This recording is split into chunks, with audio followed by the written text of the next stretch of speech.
Hello friends, welcome to today's class. And in this class we will see the OGSA functionality requirements, that is the functionality requirements of open grid service architecture that will come under second unit grid services in grid and cloud computing subject. As per the OGSA document, there are 11 functionality requirements for a grid environment. First one is interoperability and support for dynamic and heterogeneous environment.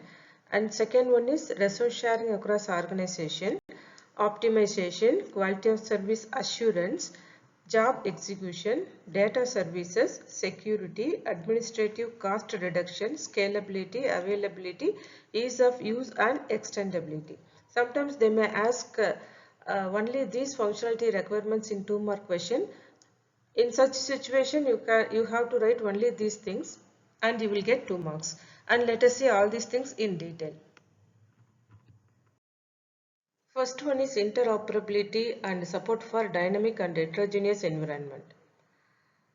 A grid system must enable interoperability between the heterogeneous, distributed and variety of hosting environment, because more number of systems will be involved in this grid network, and the systems may be HTC systems and HPC systems, and those systems may have different working environment like J2EE, .NET and etc. And those systems may have different operating systems like Linux, Unix, Windows, embedded systems and etc. And the devices may be various different devices like computers, instruments, sensors, storage systems, databases and network. Apart from this, different services may be provided by different vendors. So, the system should be interoperability among them. And second one is OGSA should reduce complexity of administrating heterogeneous systems, security and reduce resource management. Security and resource management. So, it should reduce the complexity of administrating heterogeneous systems, security and resource management. In the grid environment, we are using heterogeneous systems, different heterogeneous systems. Hence, we require the resource virtualization and common management capabilities, resource discovery and query, and standard protocols and schemas. The first one is resource virtualization. In the resource virtualization, it is important to reduce the complexity of managing the heterogeneous systems. And next one is common management capabilities. Here, it is important to simplify the administration of heterogeneous systems. And next one is resource discovery and query. Here, it is required for discovering the resources. We need to discover the resources with their attributes and their properties also. That is, we need to retrieve their properties. And discovery and query, that is discovery and query, should handle highly dynamic and heterogeneous systems. And the last one is standard protocols and schemas, which is important to simplify the transaction by using the grid environment, the grid network. The second one is resource sharing across organizations. Resource sharing across organizations. Here, more number of organizations may be involved in a particular grid network, and the resources are owned and controlled by various organizations. And this is grid 1, that is grid network 1. In this grid network, so many organizations may be involved. This is organization 1, organization 2, etc. up to organization 3. So many organizations may be involved in this grid environment. Hence, those resources may be owned by various organizations. And the major purpose of OGSA is to support resources that should be shared and utilized among the administrative domain. And these resources will be shared to all the organizations equally, and they need to control and monitor their own resources. And there should be a mechanism which provide the context, that means That construct may be used by associate users, request, resources, policies and agreements across the organizational boundaries. This resource sharing requirement includes a global namespace. The global namespace is a unique namespace for all the resources used to ease data and resource access. Data and resource access. By using the global namespace only, we can access those data and resources. And next one is metadata services, which is important for finding, invoking and tracking the entities. And next one is site autonomy. This is a mechanism for accessing resources across sites while responding local control and policies. And next one is resource usage data. This is the mechanism and standard schema for collecting and exchanging resources. Collecting and exchanging resource usage and data across organization. And what's the purpose of all these things? For the purpose of accounting and billing, etc. These are the requirements of resource sharing. The third one is optimization. It is a technique which are used to allocate resources effectively to meet the consumer as well as supplier requirements. Hence, the optimization will apply both sides, that is supply side as well as the consumer side. And optimization is a mechanism which is used to track the resource utilization, which includes metering, monitoring and logging.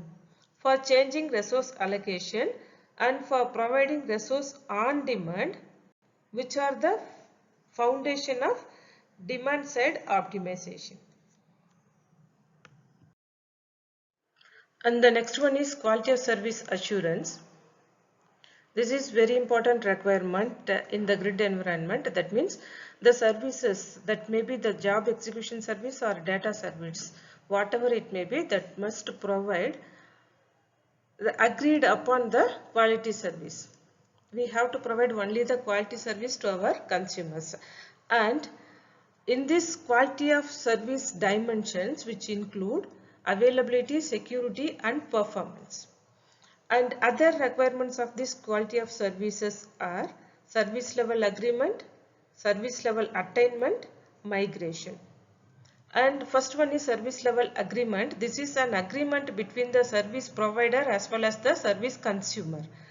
And there should be a standard mechanism to create and manage the agreement.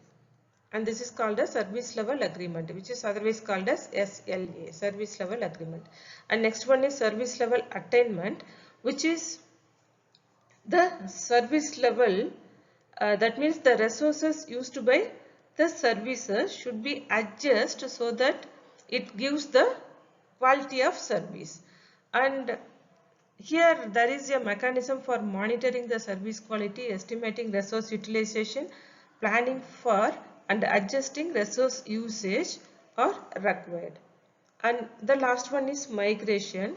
It is possible to migrate the executing services or applications to adjust the workload for performance or availability. So based on the performance or based on the availability, we can adjust our services. So these are the quality of service assurance. Next we will see the job execution. A user job will come here. This is the grid environment. In the grid environment we are having various resources and those resources are heterogeneous in nature. And here OGSA must provide the manageability for execution of user defined work, that is jobs, throughout their lifetime. So the entire job should be executed completely in the grid environment. So this is the grid network, that is the job will be executed in this grid environment. And while executing the job, we are having different functionalities. Those functionalities are scheduling, provisioning, job control and exception handling. So these are the important functionalities, and this grid environment should support all these functionalities to execute a complete job, because those network is heterogeneous in nature. This is called as job execution. And now the requirement of job execution. We are having four requirements for this job execution. First one is support for various types of job, and second one is job management, and third one is job scheduling, and fourth one is resource provisioning for executing that particular job. And let us see one by one. First one is support for various job types. That is, we are going to execute various types of job in the grid environment. That may be simple job or complex job. And next one is job management, and it is essential to manage the job during their entire lifetime. We are having so many states while executing a particular job in a network, so we need to manage all those states. And next one is scheduling. So here we need an ability to schedule the execute job based on the priority and current allocation of resources, which are very much important. And next one is resource provisioning. Here, to automate the complicated process of resource allocation, deployment and configuration. So these four are the important requirement of job execution. The sixth one is data services. Data services are very important in modern era, especially in the field of science, technology and commerce. Those fields are required efficient access, management and movement of very large quantities of data in a distributed environment. They may be handle more volume of data in an environment, and they also support for sharing and integration of distributed data. Hence, archiving of data and data management are essential requirements. So, OGSA must specify the creation of such data-oriented applications. The data service requirements includes privacy specification and management, data storage, data access, data transfer, data location management, data update, data persistency and data federation. The first one is data specification and management, which is very important requirement for developing a self-managed, scalable and efficient data services in the grid environment. So every grid service provider should have their own policy specification as well as management. And next one is data storage. It is very important requirement here, that is disk tape system and other devices are required to store the data. And next one is data access. The client requires easy and efficient access to various types of data. The data may be stored in databases, files, streams and integrated federated data. The data can be accessed anywhere, anytime by using any device. So the OGSA should support all these things. And next one is data transfer. To transfer the data from one place to another place, we require very high bandwidth, network bandwidth. And next one is data location management. And this service manages where the data is physically located. So we should know where the data is physically located. That is very important requirement here. Another one is data update. The data resources are sometimes read only, and if not, most provide some users with update privileges. Sometimes the user may require data updation. In those time, we have to provide that updation facility to our user. And next one is data persistency. Data should be perceived according to the specified policy and its association with its metadata that should be maintained in accordance with that policy. So based on the policy, we can perceive the user's data. And next one is data federation. Hence, OGSA should support data integration for various heterogeneous and distributed data. OGSA must provide the data integration for heterogeneous and distributed data. So these are the data service requirements. The next one is security. To protect the grid environment, safe administration is required. So, safe administration is required to controlling access to the services, to the provided services through security protocols. Through security protocols only we can provide the services to our consumers according to the security policy. So based on the security policy we can provide services to our consumers. Here we require a standard secured mechanisms and that should be deployed to protect the grid systems while supporting safe resource sharing across administrative domains. So security is very important to protect our grid environment. The security requirements include authentication and authorization, multiple security infrastructure, perimeter security solutions, isolations, delegation, security policy exchange, and intrusion detection, protection, and secure logging. The first one is authentication and authorization. It requires to identify of individuals and services that should be established. And next one is multiple security infrastructure, and in a distributed operations which implies a need to integrate and interoperate with multiple security infrastructures. And next one is perimeter security solutions.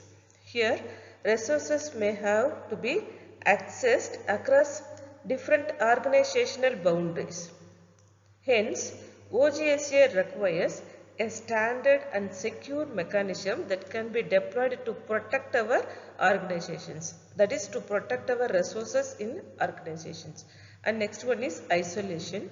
Various kinds of isolations must be ensured, and those isolations are isolation of users, performance isolation, and isolations between content offering within the same grid systems. And next one is delegation. This is a mechanism to allow for delegation of access rights from service requester to service provider. And next one is policy exchange. That is, security policy should be exchanged between the service provider and the service consumer. And next one is intrusion detection, protection, and secure logging. Storing monitoring, that is, strong monitoring is required for intrusion detection and identification of misuse and malicious functionalities.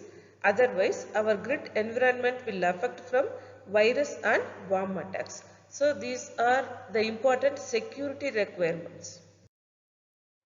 Administrative cost reduction. In a grid environment, it is a very complicated network. More number of heterogeneous resources will be involved in this network.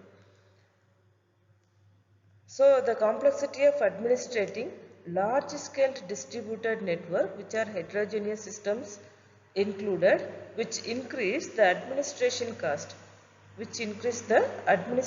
cost, and human errors may also be increased. To overcome all those things, we need automating administrative operations and consistent management of virtualize the resources, which are very much important. The administrative cost reduction requires policy-based management, application content management, problem determination. The policy-based management is required to automate grid system controls, and the application content management mechanism which provide the deployment, configuration, and maintenance of complex systems. And the problem determination mechanisms are very much important so that the administrator can recognize and handle quickly with emerging problems. And next one is scalability. A large grid system should allow the user to utilize huge number of resources. Hence, they can increase the new services. If we increase the number of resources, then that will reduce the job turnaround time. If the size of grid is increased, the system should get so many problems. To manage those problems, the management architecture is very much important to scale to thousands of various resources. Management need to be done in hierarchical fashion or peer-to-peer fashion. High throughput computing mechanisms are required for adjusting and optimizing parallel jobs. The next one is availability. High availability is possible by expensive fault-tolerant hardware or complex cluster system. Since grid technologies enable transparent access to wider resource pool, and those resource pool are available across organizations as well as within the organizations, and those resources can be used as one building blocks to realize stable, highly reliable execution environment. The services which are provided by the service provider and that is accessed by the consumer, and these services should be available 24/7. This is called as availability. The last one is ease of use and extendability. OGSA should support users to overcome the complexity of environment, that is the grid environment. Here we required a software tool or hardware tool which act in concert with runtime facilities must manage the environment for the user and provide useful abstractions at the desired level. And ease of use is a knowledge that there are power users within demanding the applications that will required. And mechanism and policies must be realized via extensible and replaceable components to permit OGSA to evolve over time and allow users to construct their own mechanism and policies to meet specific needs. The core system components themselves must be extensible and replaceable, and this extensibility will allow third-party implementations which provide value-added services to development, that is developed and used. Extensibility and customization must be provided for in a way that does not compromise interoperability. Up to this we have seen the requirement of OGSA. Here we have seen the interoperability and support for dynamic and heterogeneous environment, and second one is resource sharing across organization, and third one is optimization, and fourth one is quality of service assurance, job execution, data services, security, administrative cost reduction, scalability, availability, and ease of use and extendability. These are the important requirements of OGSA, and in the next video I will come with another important topic from second unit. Thank you.